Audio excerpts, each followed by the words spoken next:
Buenas tardes o buen día para cada uno de ustedes. Damos gracias a Dios porque nuevamente podemos conectar siguiendo nuestro estudio que estamos haciendo en la primera epístola de Pedro. Y para este estudio estamos haciendo el estudio número 6 y nuestro tema para seguir es deberes en el matrimonio. Estamos viendo la primera epístola de Pedro en el capítulo 3, el versículo 1 al 7, que es específicamente donde se va a estar concentrando el estudio el día de hoy. Así es que vamos a ponernos listos para dar inicio a nuestro estudio. Y como dice aquí en nuestra pantalla, algo que me gusta hacer es que me gusta proveerles las notas para que así podamos todos juntos hacer notas, meditar y reflexionar en lo que estamos hablando y de igual manera obtener las respuestas para los blancos que tienen en sus notas. Como introducción, como dice aquí, que encuentro que en nuestra cultura moderna estamos viviendo una situación bastante rara. Encontramos que hay cantidad de números de libros que se han escrito que hablan acerca de la intimidad sexual, donde proveen tanta herramienta para educar a las parejas, a las personas, para la preparación de su matrimonio y aún en el proceso de su matrimonio. Tenemos bastante información, recursos disponibles en las bibliotecas, en las escuelas, en los estantes de comercio, donde cada persona puede tomar un libro y leerlo y ver cómo se beneficia en cuanto a toda esa información. Sin embargo, algo que podemos decir sin temor a equivocarnos es que a pesar de toda esta información que está siendo provista, tenemos más problemas en los matrimonios y divorcios más que nunca. Y obviamente que eso es algo que anda mal, ¿verdad? Porque si con tanta información que se está proveyendo, ¿cómo es que no podemos superar todas las situaciones que están pasando en los matrimonios? Y a consecuencia, no solo los matrimonios, pero el impacto que esto trae a la vida del hogar, a la vida de la familia. Queremos decir que el hecho que ambos cónyuges sean creyentes no garantiza que el matrimonio será duradero. Ahora, imagínese usted cuando hay matrimonios, ¿verdad? Que uno es creyente y el otro no lo es. Entonces, eso causa aún más lucha aún. Entonces, vemos cómo a lo largo de los años podemos ver cómo los matrimonios cristianos son afectados en gran manera y se han desboronado. Para que el matrimonio sea duradero, ambos necesitan trabajar en su relación matrimonial. Necesitamos comprender que el triunfo matrimonial no viene automático, ¿verdad? No es como que uno le mueve a un lado, aquí y al otro y que automáticamente de un momento a otro el matrimonio ya va a estar bien. No, hay que trabajar el matrimonio. Cuando una de las personas en el matrimonio no es creyente, la relación a veces está propenso a la relación estar un poco más tirante, más difícil. Entonces, todas estas situaciones traen problemas, ¿verdad? Luchas al matrimonio, y estamos diciendo que esto no solamente es para los matrimonios que son cristianos, sino también cuando a veces en la relación uno de los cónyuges no es cristiano. Entonces, la relación está propensa a sufrir y a batallar mucho más. No sé en qué estado se encuentre su matrimonio el día de hoy, pero lo que sí sé es que si seguimos nosotros el principio bíblico que Dios nos dejó en su palabra, que nos estableció, entonces vamos a encontrar que sí podemos encontrar felicidad en el matrimonio. Para ello, Pedro nos presenta ciertos esenciales que son indispensables para que nosotros podamos experimentar un matrimonio feliz. Por ejemplo, nosotros, mi esposo y yo, este año estuvimos celebrando nuestros 39 años de matrimonio. No quiero decir que han sido años todos muy felices donde no han habido luchas, pero sí hemos aprendido a superar las luchas que vienen a lo largo de la vida. el acoplamiento que tiene que haber en la pareja y luego las situaciones que a veces vienen también en el hogar a consecuencia de que llegan los hijos y eso trae otra tonalidad, ¿verdad? A otro tono a la relación matrimonial. Entonces, queremos en esta tarde nosotros reflexionar sobre las siguientes preguntas que tenemos aquí. ¿Cuál es el secreto para obtener felicidad en el matrimonio? ¿Cuál es el secreto? ¿Dónde está eso? ¿Dónde lo podemos encontrar? ¿Y cómo puedes edificar un fundamento sólido y duradero? Y sobre todo, que resista las tormentas cuando éstas llegan a la vida. Porque sí llegan, ¿verdad? Tarde o temprano, esas tormentas llegan a la vida. Entonces, ¿qué hace la pareja en esos momentos cuando llegan las tormentas, los huracanes, las enfermedades, problemas financieros, problemas con los hijos, problemas de salud, ¿verdad? Entonces, ¿qué hacemos para mantenernos firmes sin que seamos movidos de un lado a otro? ¿Qué podemos hacer para nosotros superar todas esas cosas? Bueno, Primera de Pedro nos da el primer punto y nos dice que Dios nos da el ejemplo. Ahí tenemos en Primera de Pedro, el capítulo 2, los versículos 21 al 25, y el ejemplo que encontramos es que Cristo, Jesús, Él nos da el ejemplo, ¿verdad? Él es quien se sometió, se humilló, Él estuvo dispuesto a ser obediente, y allí en esos pasajes usted va a encontrar cosas que Jesucristo hizo donde se sometió al Padre, y nos da el ejemplo para que nosotros lo podamos seguir.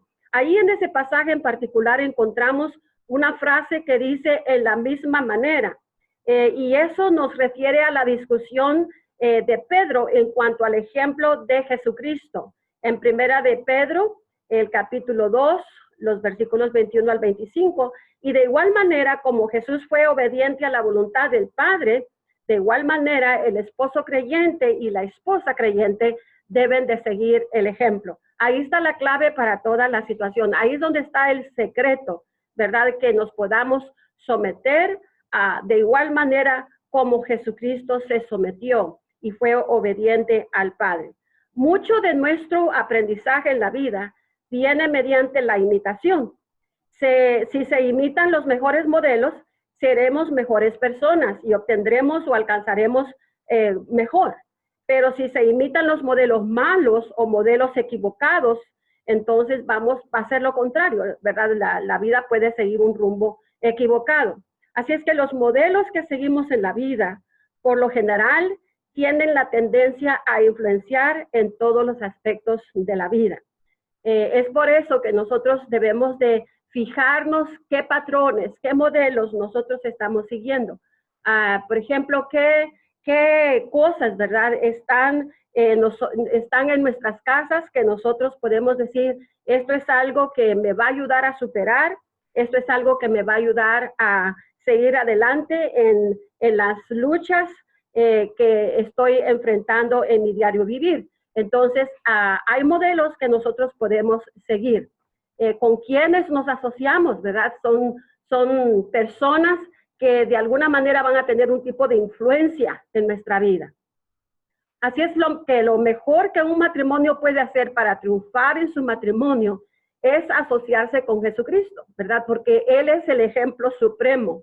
En Cristo encontramos ciertos matices de amor y ternura, y eso es precisamente lo que se necesita para triunfar en el matrimonio, ¿verdad? Si nosotros nos asociamos con nuestro Padre Celestial, vamos a ver que Él es la misma fragancia de Dios, Él es la aroma de Dios.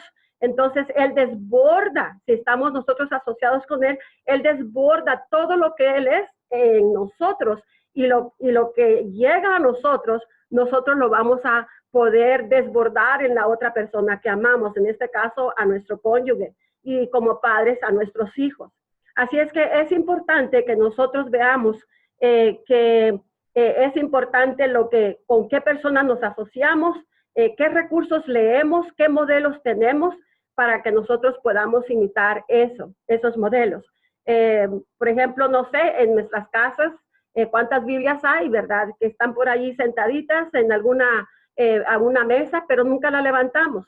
quizás estamos más bien con magazines, ¿verdad? Revistas. Estamos viendo quizás novelas que todo lo que hacen es pérdida de tiempo, de su energía, y también proyectan una imagen de lo que realmente no es una relación. Y esos son los modelos que muchos estamos permitiendo que entren a los hogares, y esos son los patrones que mayormente se están siguiendo. Y como hijos de Dios necesitamos cerrar esos canales, no perder nuestro tiempo, no perder leyendo literatura equivocada, sino que cosas que puedan ser de buen producto, de sustancia para nuestra vida matrimonial. Además del ejemplo de Cristo Jesús, el apóstol Pedro apunta hacia Sara. Sabemos que Sara es ¿verdad?, la esposa de Abraham, el padre de la fe, y esta bella mujer, ejemplo que se nos dejó en la Biblia, sabemos que también tuvo sus momentos de lucha, de dificultad a lo largo de su relación matrimonial, porque de toda la narrativa nos lleva a todo lo que pasó desde el momento cuando Dios vino a Abraham y le dijo, vete de tu tierra, de tu casa, de tu parentela, y vete a un lugar a donde yo te voy a mostrar. Y entonces todo lo que Moisés hizo fue tomar a su esposa, y ella obedientemente, obviamente le siguió, y ahí fue el comienzo de toda una jornada llena de experiencias, donde tuvieron que depender totalmente de Dios para poder salir adelante con aquella obediencia de aquel pacto que Dios estaba haciendo con ellos. Así es que el matrimonio es algo que hay que alimentarlo con la presencia de Dios en nuestra vida. Así es que Sara es la mujer, aparte de nuestro Dios, el otro personaje a quien podemos nosotros imitar. Sabemos que Sara no fue una mujer perfecta, pero sí probó ser una mujer idónea, alguien que complementó a Abraham, alguien que apoyó la decisión que tomó de dejar su tierra, de irse de su casa a un lugar donde iba a asentar su tienda sin saber a dónde iban a estar, ¿verdad? Imagínense usted estar viviendo en ese rumbo de vida sin saber hacia dónde realmente van, ¿verdad? Pero ahí es donde encontramos que esta mujer, Sara, fue una mujer idónea, perfecta para Abraham. Y es una de las pocas mujeres mencionadas en el libro de Hebreos, donde se encuentran los nombres de aquellos grandes héroes de la fe. ¿Okay? Entonces, lo siguiente que queremos decir, o nos dice Pedro, como número 2, allí es que el compromiso de la esposa, ¿verdad? ¿Cuál es este compromiso que la mujer lleva al momento que camina hacia el altar junto con su novio en aquel día cuando van a contraer, ¿verdad?, nupcias? Y entonces algo que sucede ahí en ese momento es que hay un compromiso de amor mutuo del uno hacia el otro. Y una vez que esa relación es bendecida por el Señor, entonces una de las cosas que nos dice en Primera de Pedro, capítulo 3, del 1 al 6, es en cuanto al compromiso que tiene la esposa hacia la relación. 2 veces en este pasaje encontramos que Pedro recuerda a las esposas cristianas que deben someterse a sus esposos. El versículo 1 y también el versículo 5. De modo que si alguno de ellos no cree, ¿verdad? Si alguno de los esposos, ¿verdad? Si la mujer se casa y su cónyuge no es cristiano, entonces a consecuencia de su sometimiento, ella puede ganar a su esposo. Así es que el testimonio hacia el esposo que la esposa da a su esposo, no todo el tiempo tiene que ser con palabras. Yo soy una de las que dice que el comportamiento, nuestra conducta, habla más fuerte que nuestra palabra. Entonces, el consejo que da Pedro es que si acaso uno de los cónyuges no es cristiano, entonces con el comportamiento, ¿verdad?, de la mujer, entonces ella puede ganar a su esposo. En otras palabras, la conducta, la integridad y respeto hablarían más fuerte al esposo inconverso que las mismas palabras. Fíjese el peso que verdaderamente todo eso tiene, ¿verdad? En la mujer, en su relación matrimonial. Una de las cosas que me encanta, o podemos decir que también puede ser un poco asombroso, es cómo Sara llamaba a Abraham, lo llamaba Señor, ¿verdad? Y ahí podemos ver cómo esta mujer supo jugar su rol. Ahora, el sometimiento no es un tema muy favorito para muchas personas, pero quiero que sepan el día de hoy ustedes que la sumisión es uno de los actos más o conceptos que es más malentendido en las iglesias de hoy día, ¿verdad? Queremos entender que el sometimiento es algo que Dios da para que nosotros podamos llevarlo y usarlo en una forma honorable y no como una forma de imposición. Así es que la idea, ¿verdad? El tema del sometimiento no es un tema favorito para muchas personas, pero sí es importante que nosotros lo podamos seguir para que podamos nosotros ganar el espacio que se requiere en la vida, en el aspecto matrimonial. La idea de la sumisión con respecto a las escrituras es siempre en el contexto, ¿verdad? Siempre en el contexto de la sumisión mutua. Esta sumisión mutua es entre ambos, el esposo y la esposa, ¿verdad? El sometimiento no es solamente para la mujer, también es para el varón. Y ambos deben de someterse mutuamente. La palabra de Dios nos dice claramente que tenemos que someternos mutuamente los unos hacia los otros, ¿verdad?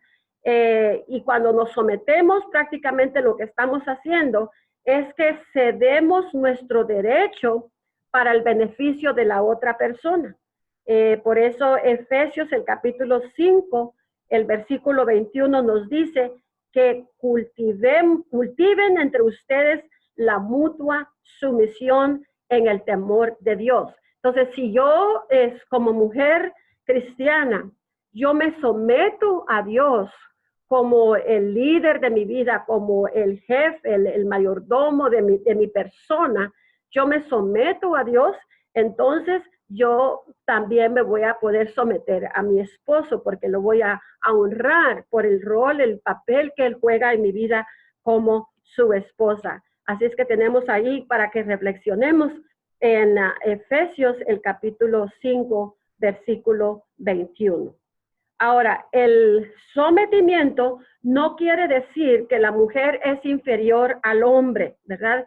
Este es uno de los malos entendidos que hay por allí, que la mujer es segunda, que la mujer no vale, que es inferior, que es débil y muchas cosas así sucesivamente.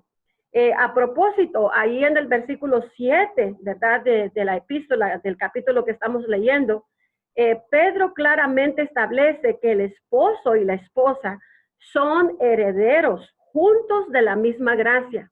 En otras palabras, esa gracia que Dios tiene para la humanidad no solamente fue para el hombre, también fue para Eva, ¿verdad? Y a consecuencia de eso, entonces, la gracia de Dios es para nosotros. Somos, dice que herederos juntos de la misma gracia. Así es que ambos, ¿verdad? En la creación fueron creados por Dios. Adán y Eva se les dio la imagen de Dios. A ambos se les dio dominio de administrar la creación de Dios y henchir la tierra. Así es que mediante Jesucristo, ellos entonces somos uno. No hay diferencia entre uno y el otro, ¿verdad? Solamente la diferencia es en los roles que el uno tiene y el otro. Ahí en Gálatas 3:28 nos dice que no hay judío y no hay griego, ¿verdad? Que todos somos uno a través de la persona de Dios. Entonces, en el matrimonio, la sumisión no comienza con la mujer, sino que comienza con el esposo, que amorosamente, ¿verdad? Dice que amorosamente guía a su esposa. Así como Cristo ama a la iglesia, así los esposos deben de amar a sus esposas. Así es que, como dice ahí, que Cristo es la cabeza de la iglesia, entonces el hombre, ¿verdad? Quien es la figura que Dios puso en el matrimonio, en el hogar, para ser la cabeza del hogar. Entonces, cuando él se somete a Dios, también se somete, ¿verdad? El sometimiento mutuo que hay entre el esposo y la esposa. Y si él está aprendiendo a someterse a Dios, entonces él también va a poder someterse hasta cierto punto a su esposa, amándola, cuidándola, guiándola, así como Cristo murió y se entregó a sí mismo por su iglesia. Así es que ahí es donde comienza todo. Muchas veces decimos que es a la mujer a la que se le dio la orden del sometimiento, y esa ha sido la única enseñanza que se predica y se enseña y se dice, pero en realidad, si nosotros lo vemos desde la luz de lo que estamos viendo aquí, nos damos cuenta que la orden fue para ambos, el sometimiento, que también el hombre, que con él comienza el sometimiento, cuando él se somete a Dios. El acto de sumisión más sublime en toda la historia del mundo es el sometimiento de Cristo al morir por nuestros pecados, ¿verdad?, del mundo. Y Jesús se negó a sí mismo, negó sus propios derechos, voluntariamente fue a la cruz para pagar por nuestros pecados. Ese fue la sumisión más sublime que tenemos en la historia del mundo. Esta es la clase de amor que el esposo debe de tener por su esposa. Cuando la palabra de Dios nos dice que Él murió por su iglesia, estuvo dispuesta a entregarse por ella, la amó tanto que se entregó, se dio a la cruz para rescatar a su esposa, ¿verdad? A su iglesia de la contaminación. Entonces, esa es la misma invitación y el mismo reto que tiene el esposo en el matrimonio, de hacer todo lo que él tiene que hacer y pueda hacer para cuidar de su esposa, para ver que todo en la relación va girando en la mejor forma posible. Así es que cuando un esposo ama a su esposa abnegadamente, tal como Cristo amó a su iglesia, la amó incondicionalmente, la amó sin reservas.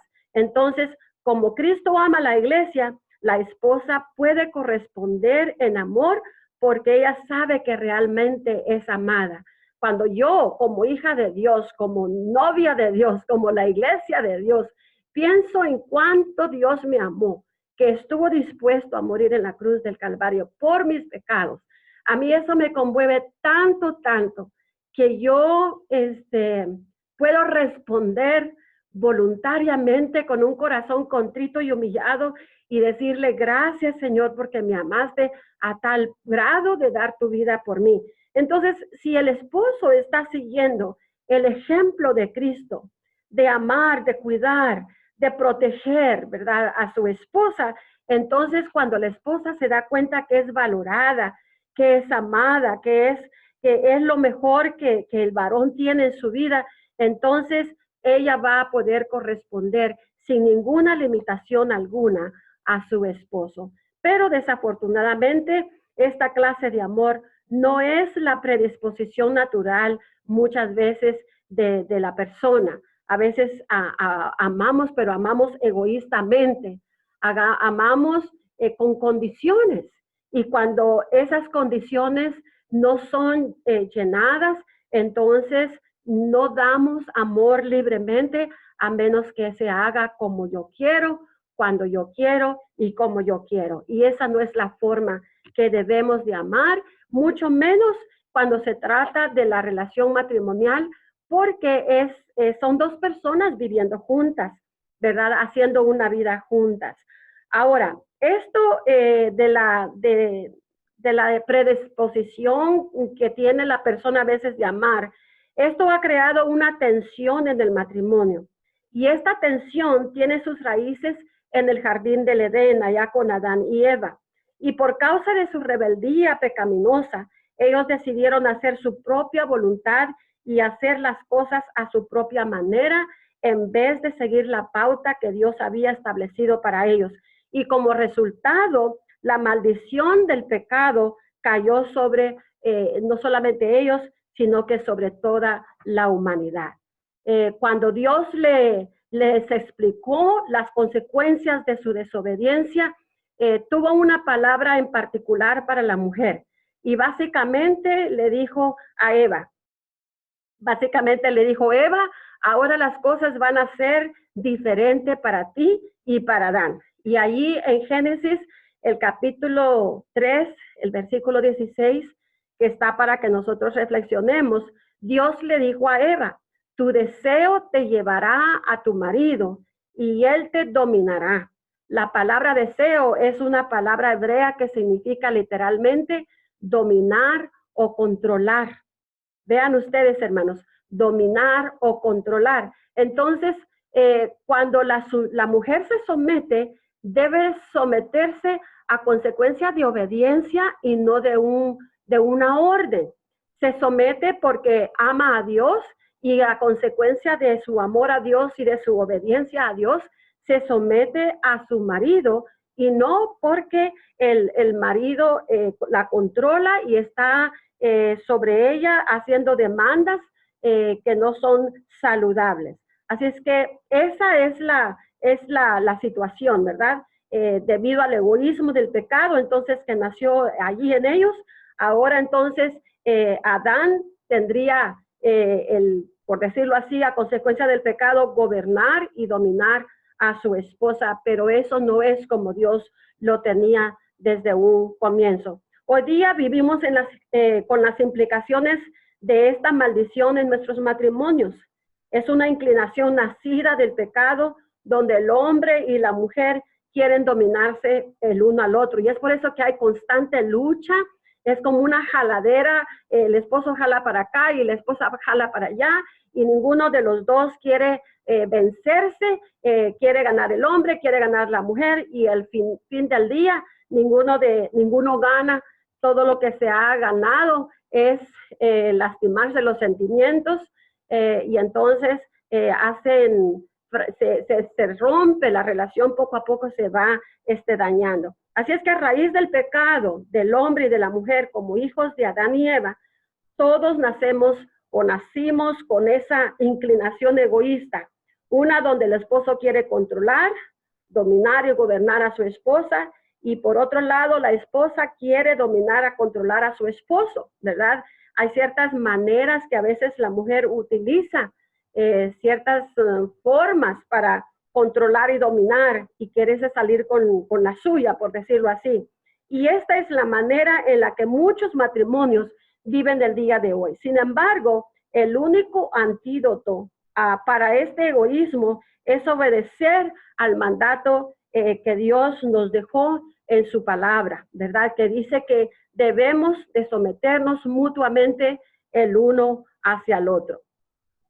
La Biblia nos enseña que las mujeres se deben someter a los hombres en la sociedad, ¿verdad? Dice, la Biblia no enseña que las mujeres se deben someter a los hombres en la sociedad en general. No es una enseñanza o algo que se debe de hacer generalmente.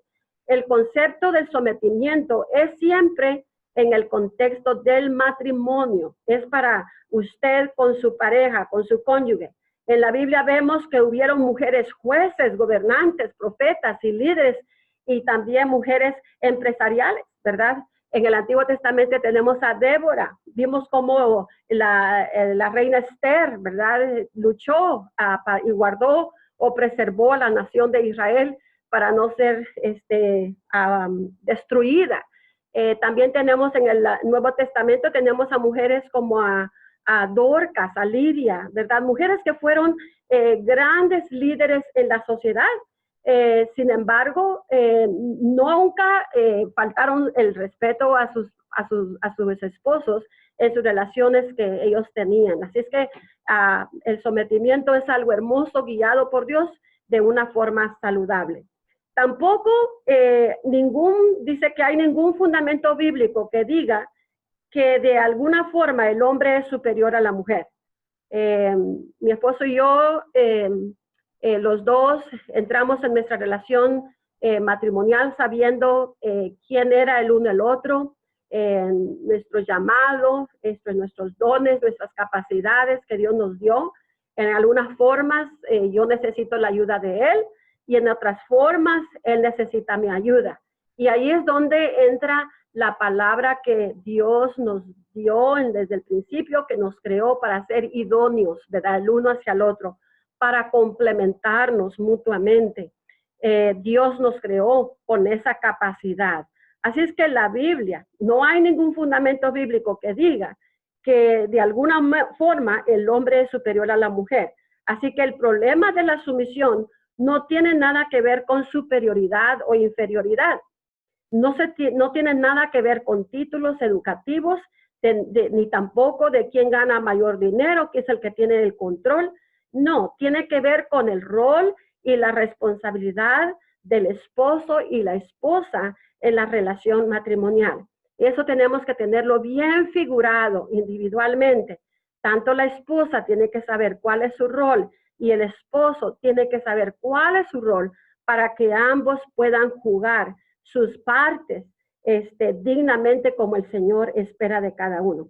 La sumisión no sugiere que la mujer pierde su identidad, que no puede pensar por sí misma, que no es una figura importante y contribuidora en el mejoramiento del hogar, en la sociedad y del mundo religioso. Al contrario, la mujer es un ser clave e indispensable en todo lo que gira en su mundo. Así es que es un tema que creo que bien preparado y aprendido, estudiado y aceptado y aplicarlo a nuestra vida, puede ser un tema bastante productivo para la vida individualmente. Si es que la enseñanza en este tema es que Dios quiere que ambos se sometan el uno al otro, así como Dios, ¿verdad? Como nosotros nos sometemos a Cristo. Si usted no se somete a Cristo, no podemos esperar que se someta a su esposo. Allí está la clave, que nos podamos someter mutuamente, pero empieza con mi sometimiento a Dios. Yo me someto a Dios, entonces fácilmente voy a poderme someter a mi esposo. Y acordémonos, no es solamente para la mujer, es para ambos. Así es que la enseñanza en este tema es que Dios quiere que ambos se sometan el uno al otro, así como nos sometemos a Cristo. Ahora, la pregunta que nos queremos hacer es, ¿qué es lo que el esposo necesita de su esposa? ¿Verdad? ¿Qué es lo que el esposo necesita de su esposa? Y ahí tenemos claramente algunas cosas que les comparto, y lo que el esposo quiere de su esposa es respeto. Yo me imagino a la mujer de Proverbios cuando dice que el hombre era conocido en la calle, es porque esta mujer lo respetaba, es porque esta mujer le daba su lugar. Lo conocían a consecuencia de cómo esta mujer vivía su vida, ¿verdad? No solamente dentro de su hogar, pero también en la calle, en los negocios, cuando salía a hacer sus responsabilidades, llevar a cabo sus cosas que hacía diariamente para su familia, para su hogar. El respeto.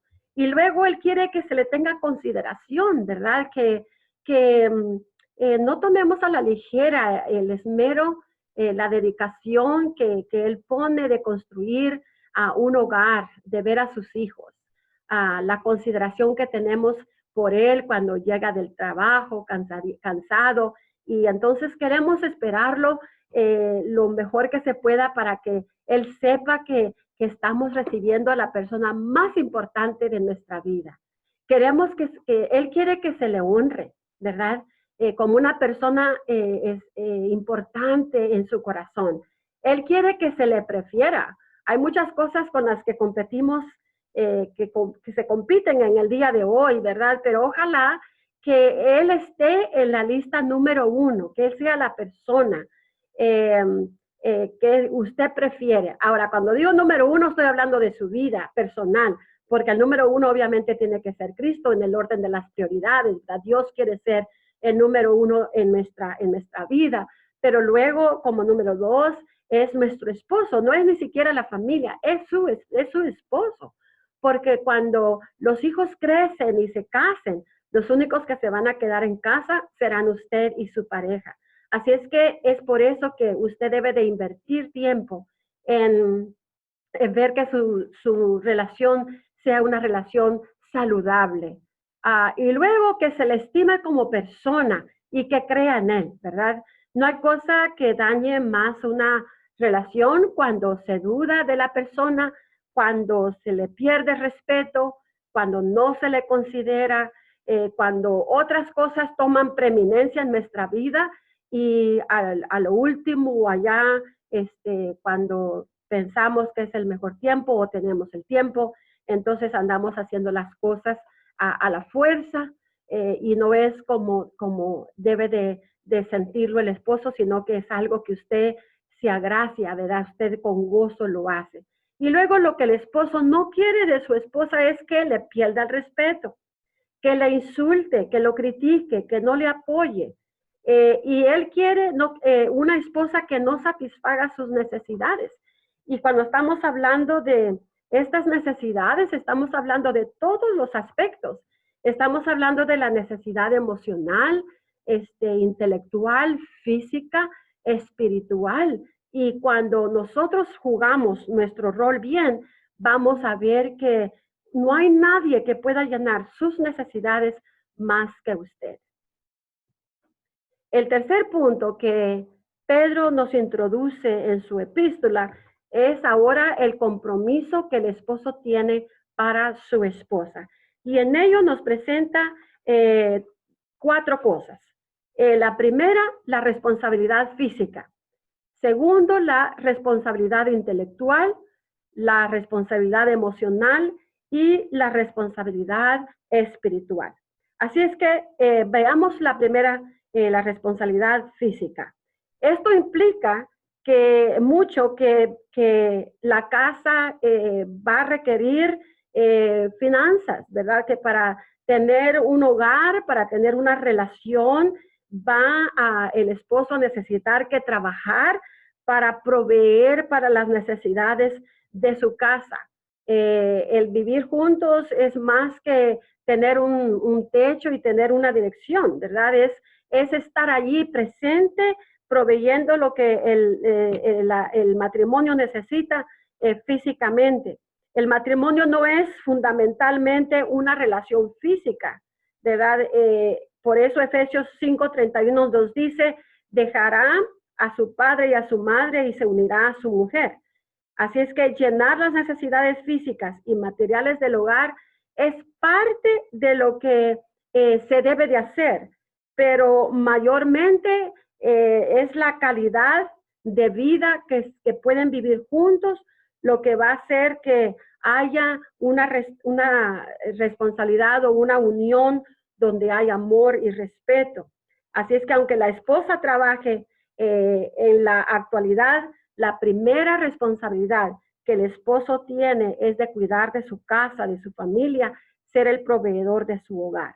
En la número 2, la responsabilidad intelectual. Eso quiere decir que el esposo tiene una responsabilidad de ser comprensivo para con su esposa, ¿verdad? El esposo debe de conocer el carácter de su esposa, sus cambios de humor, sus sentimientos, debe de conocer sus necesidades, sus temores, sus esperanzas.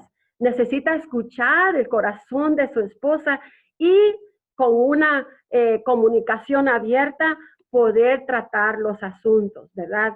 Así es que el esposo necesita envolverse intelectualmente en la vida de su esposa para poder conocer cada uno de estos detalles que acontecen en ella.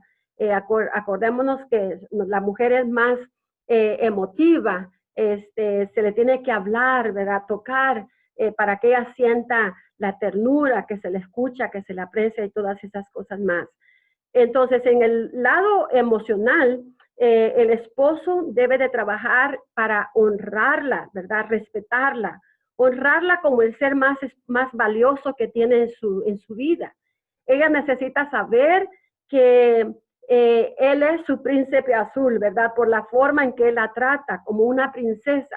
Esto no quiere decir que sea una persona débil, pero su lado, la forma como Dios la creó para que, de esa forma, para que el hombre pudiera tratarla con cierta fragilidad, porque ella fue creada en una forma totalmente que Dios creó al varón. Al varón lo creó del barro, le tuvo que dar un estrujón, un apretón, ¿verdad? Sin embargo, a la mujer Dios la creó con ciertos matices delicados y puso una sensibilidad en ella. Y es por eso que el hombre debe de trabajar en su responsabilidad emocional para con ella, para que la cuide en esos aspectos de su persona. En la cuarta, la responsabilidad espiritual es que tanto la esposa como el esposo deben de tener sus tiempos de oración individual, pero también debe de haber un tiempo diario donde ambos conectan para orar juntos. La falta de oración como pareja es la causa de muchos fracasos en los matrimonios. La palabra de Dios y la oración son los elementos básicos para un hogar feliz. Así es que no descuidemos esas dos herramientas poderosas, la palabra de Dios y la oración. Individualmente hacerlo, pero luego juntos como pareja. Muy bien, vamos a ver ahora para concluir 10 disciplinas para un matrimonio feliz. La primera disciplina de la que queremos hablar es que tu matrimonio necesita centrarse en el Señor, ¿verdad? Centrar tu matrimonio, tu vida en el Señor. Esa es la primera. Tenemos para ello, podemos leer, usted lo puede anotar, Deuteronomio el capítulo 6, el versículo 6. También puede anotar Proverbios capítulo 4, versículo 23. Y ahí en esos pasajes se nos advierte en cuanto a guardar vuestro corazón, porque de él emana la vida. No se preocupe por lo que su esposo hace o no. Debemos de preocuparnos por asegurarnos de que somos mujeres piadosas y que estamos centradas en el Señor. Ahí es donde comienza. Cuando yo comienzo mi día centrada en el Señor, entonces yo voy a poder trabajar en mi matrimonio de una forma que se va a desbordar hacia la vida de mi esposo. Lo otro es, debes de orar por tu esposo. Te da una responsabilidad enorme que tenemos, es de orar por ellos. Que Dios ponga un cerco de protección sobre su cabeza, para que ningún pensamiento carnal, ni ningún deseo carnal, pecaminoso, pueda entrar a sus pensamientos, a su corazón, y luego de alguna manera dañar la relación matrimonial. Es por eso que usted debe de orar por él diariamente. A través de la oración, nosotros estamos renovando nuestro compromiso con ellos, ¿verdad? Según Mateo, el capítulo 6, versículo 21. La C conoce tu rol como esposa, ¿verdad? Para esto queremos seguir cuatro pautas que Dios nos da para el matrimonio, tal como lo tenemos allí, 4 pautas. Si nosotros vamos a conocer nuestro rol como esposa, entonces sigamos las 4 pautas que Dios nos dio para el matrimonio. Una es que debemos de ayudar a nuestro esposo, seguir su liderazgo, respetarlo y amarlo. Esas son las 4 pautas que Dios nos da a nosotros como esposas, ¿verdad? Para que nosotros podamos vivir, jugar nuestro rol en la vida de ellos, ¿verdad? Eso es muy importante. Si nosotros vamos a, como dice ahí, amarlo, entonces hay 4 cosas que nosotros podemos hacer, o la siguiente lista que está ahí a un lado. Cuando nosotros miremos que nuestro esposo esté triste, entonces alegrémosle. Cuando se comporta de manera noble, elogiémoslo. Cuando es generoso, valórelo. Y cuando esté comunicativo, escúchelo. Cuando llega tarde, cuando llega o cuando se va de la casa, dele un beso, ¿verdad? Todas estas cosas debemos de estar haciendo siguiendo la pauta que Dios nos dio para el matrimonio. Esta última, que es de las 10 cosas que estamos siguiendo para el matrimonio, una es la de estudia a tu cónyuge. Sé una sierva para tu esposo. No tome esta palabra como que es algo degradante. Yo creo que es algo hermoso cuando yo sirvo a mi esposo, cuando yo veo cuáles son sus necesidades y yo lo voy a hacer porque me agrada servir a mi esposo, ¿verdad? Y luego siga su liderazgo. Para ello Dios le dio a un compañero para que él pueda sacar adelante a su familia. Trate de que aunque sea un poco impulsiva en su naturaleza de tomar la rienda de ciertas cosas, trate de esperarse un rato y deje que él tome su rol poco a poco, tal como él lo debe de hacer. Que tu esposo sea el número uno en tu vida, ¿verdad? Eso es importantísimo. La comunicación, porque las cosas deben de hablarse. Debes prestar atención a algunos no, porque algunas veces ellos llegan y algunas veces hay que cada día debemos de que aceptar de que algunos días hay algunos sí y algunos no. Y por último, haz que cada día sea un día divertido. Ver una película juntos, hacer un estudio juntos, una conversación, hacer un trabajo en la casa juntos, donde puedan compartir mutuamente cosas que van a ser de estímulo el uno al otro. Como dice allí el capítulo de Salomón, los cantares, el libro de Salomón, el cantares, el capítulo 2, el versículo 16, mi amado es mío y yo soy suya. Y esa es lo que nos llevó al altar, eso es lo que nos ha traído a través de esta jornada y es lo que nos debe de llevar hasta el último respirar de nuestra vida. Porque cuando hay compromiso delante de Dios, también hay compromiso con la persona a quien le juramos amor eternamente. El último cuadrito que ustedes tienen acá, si usted se ve como el triángulo, la clave aquí es que la relación matrimonial es una de 3, no es nada más de 2 personas, es de 3.